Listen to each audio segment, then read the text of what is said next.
ಬೆಳಗಾವಿಯಲ್ಲಿ ಪ್ರೇಮಿಗಳಿಗೆ ಪೋಷಕರೇ ವಿಲನ್ ಆಗಿದ್ದಾರೆ. ಬೆಳಗಾವಿಯಲ್ಲಿ ಪ್ರೇಮಿಗಳಿಗೆ ಪೋಷಕರೇ ವಿಲನ್. ರಕ್ಷಣೆ ನೀಡುವಂತೆ ಪೋಷಕರ ವಿರುದ್ಧ ಯುವತಿ ದೂರನ್ನ ಕೊಟ್ಟಿದ್ದಾಳೆ. ಬೆಳಗಾವಿಯ ಎಸ್ಪಿ ಕಚೇರಿಗೆ ನವಜೋಡಿ ಆಗಮಿಸಿದೆ. ಏಪ್ರಿಲ್ 17ಕ್ಕೆ ಯುವತಿಯ ಮದುವೆ ನಿಶ್ಚಯವಾಗಿತ್ತು. ಆದರೆ ಮನೆ ಬಿಟ್ಟು ಹೋಗಿ ಲವರ್ ಜೊತೆ ಮದುವೆಯಾಗಿದ್ಲು ಯುವತಿ.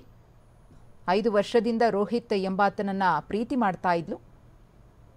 ಮಗಳು ಮನೆಯಿಂದ ಆಚೆ ಹೋದ ತಕ್ಷಣ ಪೋಷಕರು ಮಗಳ ಕಿಡ್ನಾಪ್ ಆಗಿದೆ ಅಂತ ಹೇಳಿ ದೂರನ್ನ ಕೊಟ್ಟಿದ್ರಂತೆ. ಕಿತ್ತೂರು ಠಾಣೆಯಲ್ಲಿ ಪೋಷಕರಿಂದ ಕೇಸ್ ದಾಖಲಾಗಿತ್ತು. ಯುವತಿ ಪೋಷಕರಿಂದ ರೋಹಿತ್ ಕುಟುಂಬಕ್ಕೆ ಕಿರುಕುಳ ಕೂಡ ಆಗಿದೆಯಂತೆ. ಜೀವ ಬೆದರಿಕೆ ಇದೆ ಅಂತ ಹೇಳಿ ಯುವತಿ ಕಣ್ಣೀರನ್ನ ಹಾಕಿದ್ದಾಳೆ. ಎಸ್ಪಿ ಅವರ ಮೊರೆ ಹೋಗಿದ್ದಾಳೆ, ನಮಗೆ ರಕ್ಷಣೆ ಕೊಡಿ ಅಂತ. ಸರ್ ನಾ ಲವ್ ಮ್ಯಾರೇಜ್ ಆಗ್ಬೇಕಂತಿದ್ದೆ ಸರ್. ಹುಡುಗಿ ಮನ್ಯಾಗ ಗೊತ್ತಿರಲಿಲ್ಲ ಸರ್. ಅಂದ್ರೆ ಈಗ ನಾ ಲವ್ ಮಾಡೋ ಬಗ್ಗೆ ಅದು ಗೊತ್ತಿರಲಿಲ್ಲ ಸರ್. ಅದನ್ನು ತೊಗೊಂಡು ಹೋಗಿದ್ದೆ ಸರ್. ಈಗ ಒಂದು 5-6 ದಿನ ಆಯ್ತು ಸರ್ ತೊಗೊಂಡು ಹೋಗಿದ್ದೆ. ಅವ್ರ ಮನೆ ಕಡೆಯಿಂದ ಸರ್ ಈಗ ಸ್ಟೇಷನ್ದಾಗ ಸುಳ್ಳು ಅಪವಾದ ಇಟ್ಟು ಹಿಂಗೆ ಕೇಸ್ ಮಾಡ್ಯಾರ ಸರ್. ಹಿಂಗೆ ರೊಕ್ಕ ತೊಗೊಂಡೋಗ್ಯಾರ, ಬಂಗಾರ ತೊಗೊಂಡೋಗ್ಯಾರ, ಹಿಂಗೆ ಇದ್ರ ಮಾಡ್ಯಾರ ಸರ್ ಕೇಸ್. ಅದಕ್ಕಾಗಿ ಸರ್ ಈಗ ನಾ ಅಲ್ಲಿ ಹೋಗಿ ಸಿಕ್ಕರೆ ಸರ್ ಹೊಡಿತೀನಿ, ಬಡಿತೀನಿ, ಕೊಲ್ತೀನಿ, ಅವ್ನು ಹಂಗೆ ಮಾಡ್ತೀನಿ, ಹಿಂಗೆ ಮಾಡ್ತೀನಿ ಅಂತಂದು ಧಮ್ಕಿಡಾತಾರೆ ಸರ್ ಆ ಕಡೆಯಿಂದ ನನಗೆ.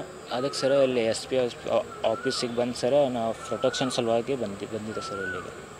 ನಮ್ಮ ಮನೇಲಿ ಹೇಳ್ತಾರೆ ಲವ್ ಮ್ಯಾರೇಜ್ ಮಾಡಿದ್ದಕ್ಕೆ ನಮ್ಗೆ ಇಷ್ಟ ಇಲ್ಲದ ಎಂಗೇಜ್ಮೆಂಟ್ ಮಾಡಿದರು.